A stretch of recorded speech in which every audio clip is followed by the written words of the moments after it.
قال النبي صلى الله عليه وسلم اللهم بارك لنا في رجب وشعبان وبلغنا رمضان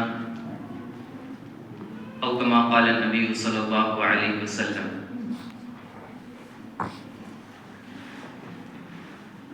میرے محترم بزرگوں دوستو، اللہ رب العزت کا بے انتہا کرم، اس کا احسان، اس کا فضل ہوا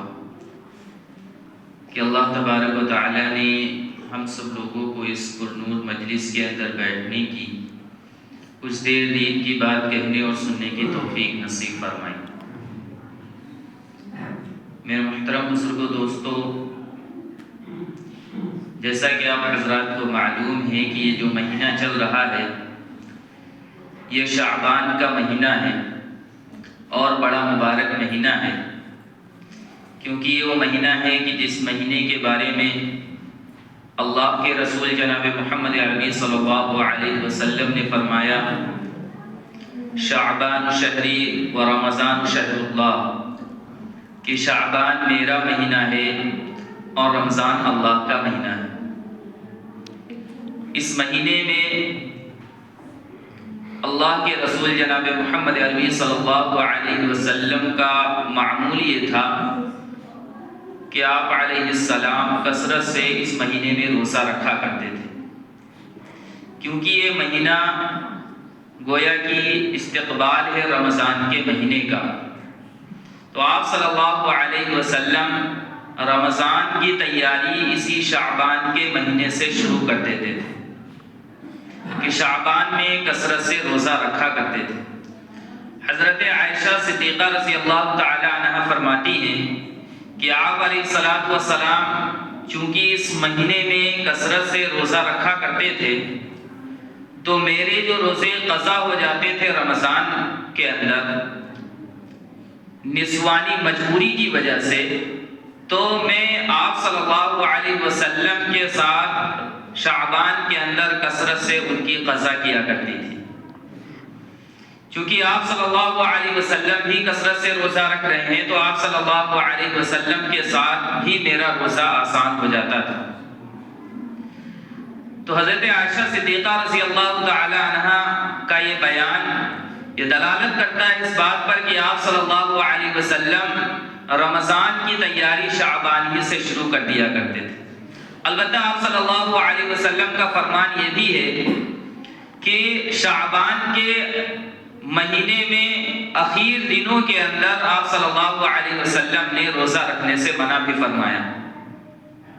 یعنی آپ علیہ السلام کا یہ فرمان ہے کہ 28، 29 یا 30 شعبان ہو جائے تو ان دنوں کے اندر روزہ نہ رکھا جائے۔ اس کی وجہ علماء نے یہ بیان فرمائی کہ اللہ تبارک و تعالی نے رمضان کے 29 یا 30 روزے فرض فرمائے ہیں۔ اب اگر کوئی شعبان کے اخیر دنوں کے اندر روزہ رکھ رہا ہے تو ہو سکتا ہے کہ اگلے دن رمضان کا مہینہ شروع ہو جائے، رمضان کے روزے شروع ہو جائیں تو یہ شعبان کے روزے مل جائیں گے رمضان کے روزوں کے ساتھ۔ اور اللہ تعالیٰ نے تو روزے 29 یا 30 فرض فرمائے ہیں اور تم ان کے اندر 2-3 روزے بڑھا کر گویا کہ 31، 32 یا 33 روزوں کو ایک ساتھ رکھ رہے ہو تو اللہ تبارک و تعالیٰ یہ نہیں پسند کرتا ہے کہ جو چیز ہم فرض قرار دے رہے ہیں اس کے اندر تم کمی یا زیادتی کرو۔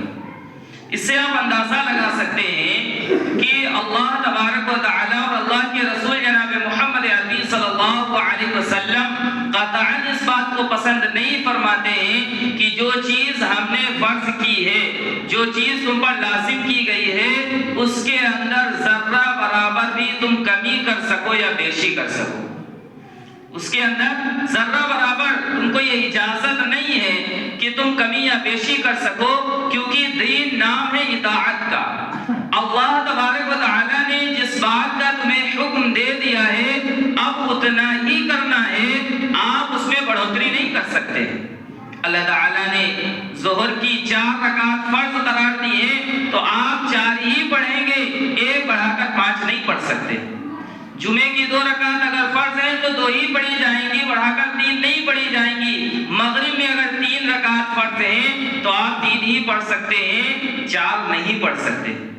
تو اللہ تبارک و تعالیٰ نے جو چیزیں تم پر لازم کر دی ہیں، فرض قرار دے دی ہیں، تو اس میں کمی زیادتی کا اختیار اب آپ کے پاس نہیں ہے۔ یہی اصل اطاعت ہے۔ اللہ کے رسول جناب محمد عربی صلی اللہ علیہ وسلم کا فرمان ہے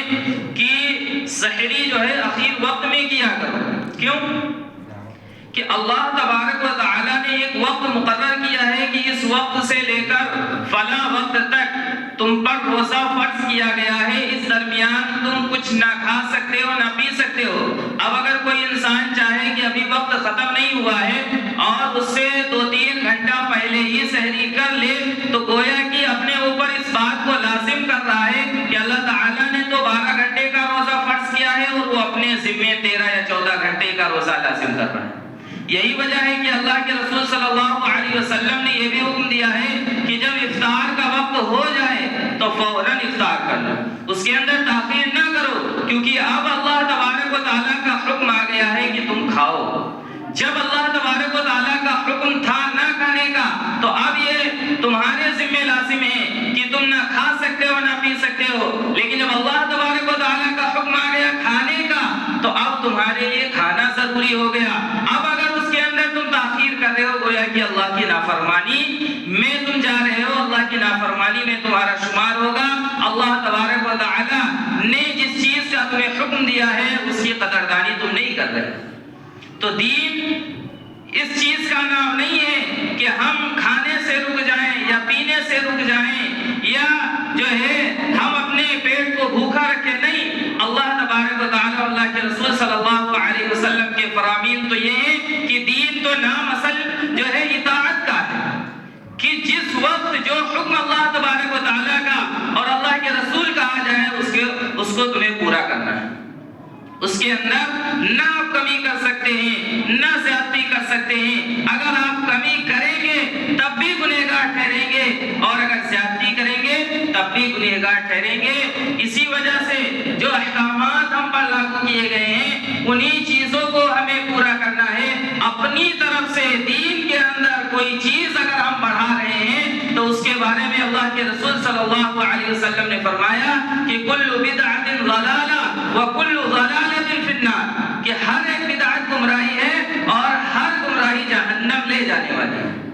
دین کے اندر ہم کسی چیز کا اضافہ کر رہے ہیں، حالانکہ اللہ کے رسول نے ان چیزوں کو بیان نہیں کیا ہے، ہم اپنی طرف سے اضافہ کر رہے ہیں، تو گویا کہ جہنم کا راستہ ہم اپنے لیے ہموار کر رہے ہیں۔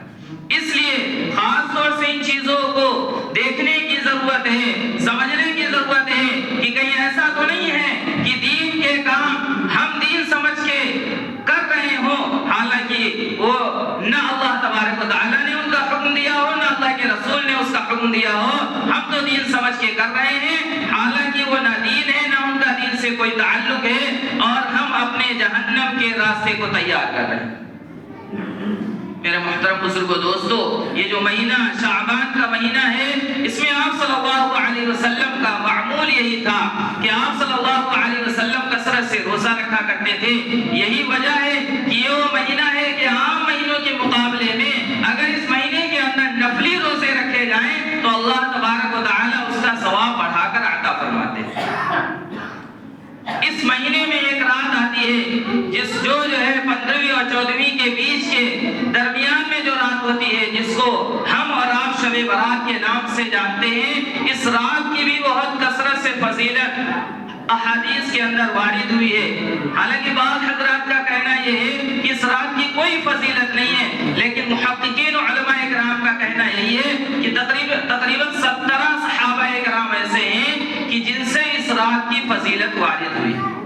17 صحابہ کرام سے روایتیں منقول ہیں کہ جنہوں نے یہ بیان کیا ہے کہ اس رات کے اندر اللہ تبارک و تعالیٰ نے اور اللہ کے رسول صلی اللہ علیہ وسلم نے فضیلت رکھی ہے کہ عام راتوں کے مقابلے میں اگر اس رات کے اندر عبادت کی جائے تو اللہ تبارک و تعالیٰ اس کا ثواب بڑھا کر عطا فرماتے ہیں۔ تو یہ رات اس لیے ہے تاکہ انسان اللہ تبارک و تعالیٰ کی طرف متوجہ ہو جائے، اللہ تبارک و تعالیٰ کے سامنے عبادت کے اندر مشغول ہو جائے، اور جو گناہ اس نے کر رکھے ہیں ان سے معافی مانگے، اللہ تبارک و تعالیٰ بزرگوں دوستو یہ کرنے کی چیز ہے، لیکن آج ہمارا معاملہ تو اس کے الٹا ہو گیا کہ جو فضیلت اللہ کے رسول صلی اللہ علیہ وسلم نے اس کی بیان فرمائی تھی، اس فضیلت کو تو ہم نے کنارے رکھ دیا اور دوسری چیزوں کے اندر مشغول ہو گئے۔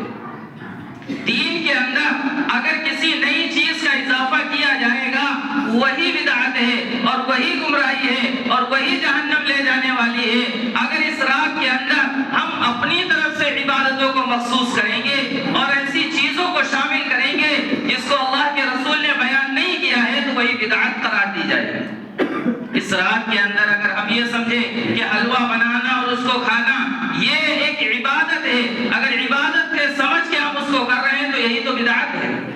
کیونکہ حلوہ نہ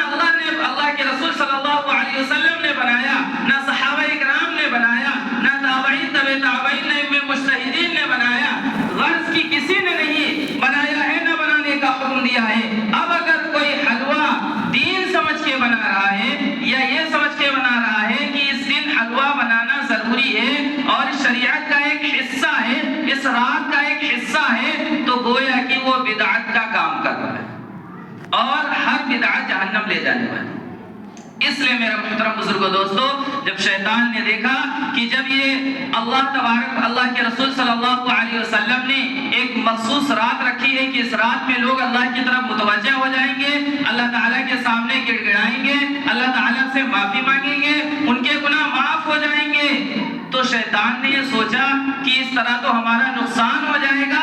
اس وجہ سے اس نے نئی نئی چیزیں ایجاد کر دی، لوگوں کے ذہنوں میں ڈال دیا کہ یہ رات اس لیے کہ آپ جاگیں گے، جب تک کوئی چیز کھائیں گے نہیں تو آپ کے جاگنے میں دشواری ہوگی، تو لہٰذا تم کوئی میٹھی چیز بناؤ، حلوہ بناؤ۔ لوگوں نے حلوہ بنانا شروع کر دیا اور اسی کو دین سمجھ لیا، اسی کو شریعت کا حصہ سمجھ لیا، لہٰذا ان چیزوں سے پرہیز کرنے کی ضرورت ہے۔ اور بعض علاقوں میں تو رواج یہ ہو گیا ہے کہ اس رات کے اندر لوگ آتش بازی کرتے ہیں، پٹاخے لگاتے ہیں اور نہ جانے کتنے روپے خرچ کرتے ہیں، اپنی محنت کی کمائی کو برباد کرتے ہیں، اپنے دین کا بھی نقصان کرتے ہیں، اپنے دنیا کا بھی نقصان کرتے ہیں۔ اور بعض علاقوں کے اندر تو سننے میں آیا کہ بعض شہروں کے اندر اس آتش بازی کی وجہ سے پورے علاقے اور پوری بازاریں جل گئی۔ کیوں؟ کیونکہ انہوں نے اس رات کے اندر آتش بازی کی تھی، تو گویا کہ انہوں نے اپنا دنیاوی نقصان بھی کیا اور اپنا اخروی نقصان بھی کیا۔ تو اس رات کے اندر ان خرافات سے بچنے کی ضرورت ہے، ان تمام کی تمام چیزوں سے بچنے کی ضرورت ہے۔ کرنے کی چیز یہ ہے کہ اس رات کے اندر ہم اللہ تبارک و تعالیٰ کی طرف متوجہ ہوں، اللہ تبارک و تعالیٰ کے سامنے ہم سجدہ ریز ہو جائیں، اللہ تعالیٰ نے جو عبادتیں ہم پر فرض فرمائی ہیں ان کو ہم پورا کریں، نفلی عبادتیں کریں، کثرت سے قرآن پڑھیں، اللہ تبارک و تعالیٰ کے سامنے دعا مانگیں اور توبہ کریں کہ جو گناہ ہم نے کر رکھے ہیں ان سارے کے سارے گناہوں سے ہم توبہ کرتے ہیں اور آئندہ ہم کبھی بھی نہ گناہ کرنے کا عزم اور ارادہ کریں، تو میرے بھائیو دوستو گویا کہ اس رات کا حق ادا ہو جائے گا۔ اس کے علاوہ اگر ہم دوسری چیزوں کے اندر مشغول ہوں گے تو میرے بھائیو دوستو ہم اپنا دینی نقصان بھی کریں گے، اپنا اخروی نقصان بھی کریں گے۔ علماء کرام کا کہنا یہ ہے کہ اس رات کے اندر قبرستان جانے کا کیا حکم ہے؟ فرماتے ہیں کہ آپ صلی اللہ علیہ وسلم زندگی میں صرف ایک مرتبہ قبرستان اس رات کے اندر گئے ہیں، ایک مرتبہ، اور وہ روایت ایسی ہے کہ وہ روایت بھی تھوڑی کمزور روایت ہے، لیکن چونکہ آپ صلی اللہ علیہ وسلم کا جانا ثابت ہے، اس وجہ سے اس نیت کے ساتھ اگر کوئی قبرستان جائے کہ آپ صلی اللہ علیہ وسلم قبرستان گئے تھے تو اس کا جانا صحیح ہے۔ لیکن اگر وہ اس چیز کو ضروری سمجھ کے جا رہا ہے اور اس بات کو کہ یہ جانا ضروری ہے، اس رات میں اگر کوئی نہیں جائے گا وہ گنہگار ہوگا، اس چیز کو ذہن میں رکھتے ہوئے اگر کوئی قبرستان جا رہا ہے تو وہ غلط کر رہا ہے۔ صرف یہ نیت کہ آپ صلی اللہ علیہ وسلم اس رات میں قبرستان گئے تھے لہذا ہم بھی جا رہے ہیں، اگر یہ نیت ہے تو جانا صحیح ہے۔ اس کے علاوہ اگر ضروری سمجھ کے جا رہا ہے اور جو لوگ نہیں جا رہے ہیں ان پر تان و تشنیع کر رہا ہے کہ تم قبرستان کیوں نہیں جا رہے ہو، دوسروں کو دعوت دے رہا ہے تم قبرستان کیوں نہیں جا رہے ہو، اس طریقے سے یہ چیزیں انجام دینا صحیح نہیں۔ اس لیے جس کو جانا ہے وہ جائے، لیکن اس نیت کے ساتھ ساتھ جائے کہ آپ صلی اللہ علیہ وسلم گئے تھے تو ہم بھی جا رہے ہیں، لیکن ضروری اس چیز کو نہ سمجھا جائے۔ اللہ تبارک و تعالیٰ سے دعا کیجئے کہ اللہ تبارک و تعالیٰ ہم سب لوگوں کو عمل کرنے کی توفیق نصیب فرمائے۔ وآخر دعوانا